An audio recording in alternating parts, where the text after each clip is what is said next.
Assalamualaikum warahmatullahi wabarakatuh. Saya mau cerita tentang dua manajer di sebuah startup teknologi. Jadi manajer A punya jabatan resmi, wewenang, tanda tangan anggaran, melapor langsung ke CEO.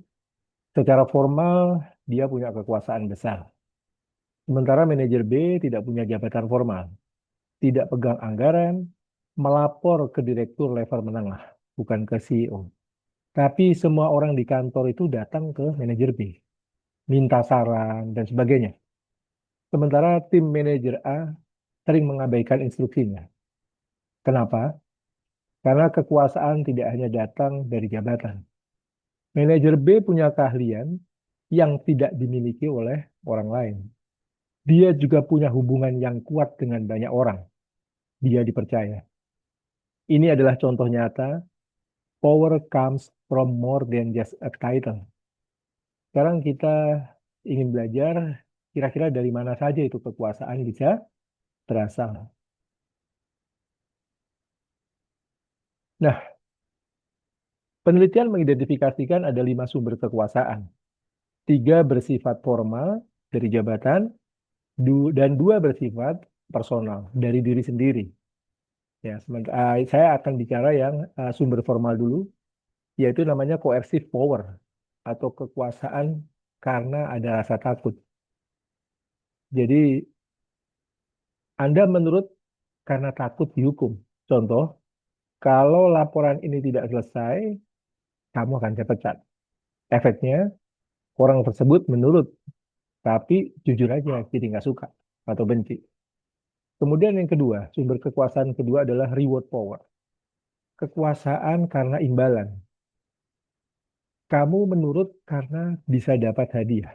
Contohnya, selesaikan proyek ini, dapat bonus 10 juta. Efeknya, termotivasi. Tapi itu cuma selama rewardnya ada. Kalau rewardnya nggak ada, ya kembali lagi. Ya. Dan yang ketiga adalah legitimate power atau kekuasaan karena jabatan. Nah, kamu menurut karena dia bosmu. Contoh, saya manajer kamu. Jadi kamu lapor ke saya. Ya, efeknya wajar dalam hierarki, tapi bisa disalahgunakan. Nah, sekarang yang berikutnya adalah sumber personal. Ya, kalau tadi adalah sumber formal. Sumber personal itu yang pertama adalah expert power. Kekuasaan karena keahliannya. Ya. Kamu menurut karena dia memang ahlinya. Contoh, dekan IT minta saran ke mahasiswa yang jago cyber security. Atau Anda lebih percaya saran dokter daripada tukang bakso soal kesehatan. Efeknya, orang hormat dan percaya ini power yang paling stabil karena kita punya keahlian di dalamnya. Kemudian yang sumbernya dari personal lagi ya, adalah reference power atau kekuasaan karena dikagumi. Nah, kamu menurut karena kamu ingin seperti dia. Contoh, Anda ikut saran senior yang Anda anggap keren dan bijaksana. Atau penggemar mengikuti gaya hidup idolanya. Efeknya sangat kuat. Kenapa? Karena didasari oleh rasa hormat dan identifikasi.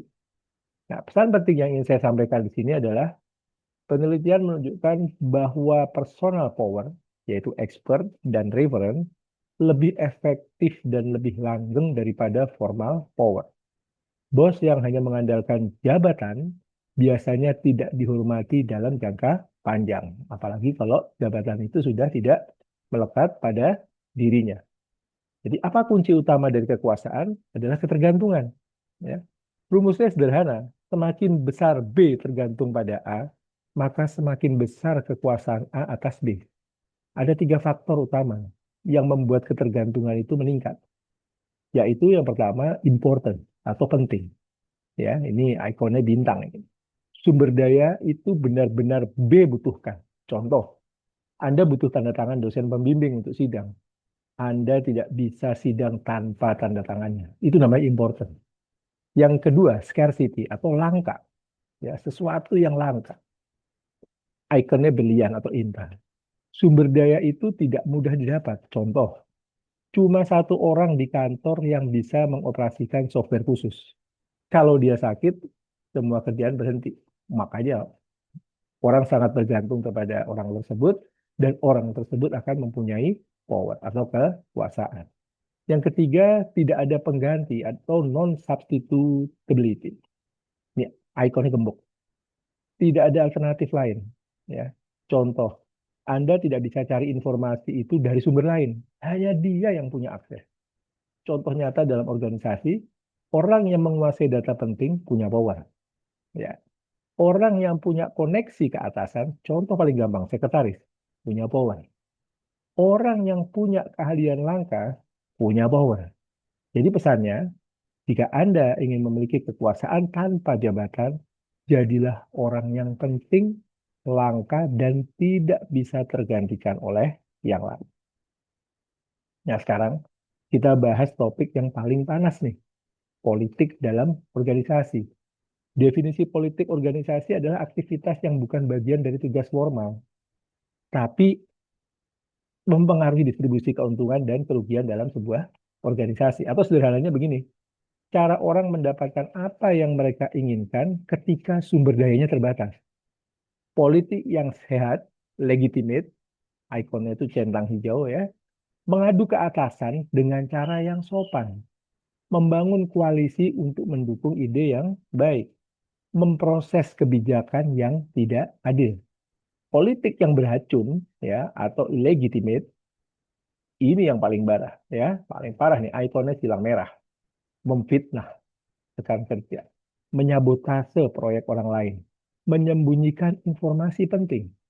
Nah, kenapa politik muncul? Pertanyaannya kan itu kan, karena sumber daya terbatas. Oh, promosi, anggaran, proyek besar hanya ada sedikit. Kalau Anda dapat, saya tidak.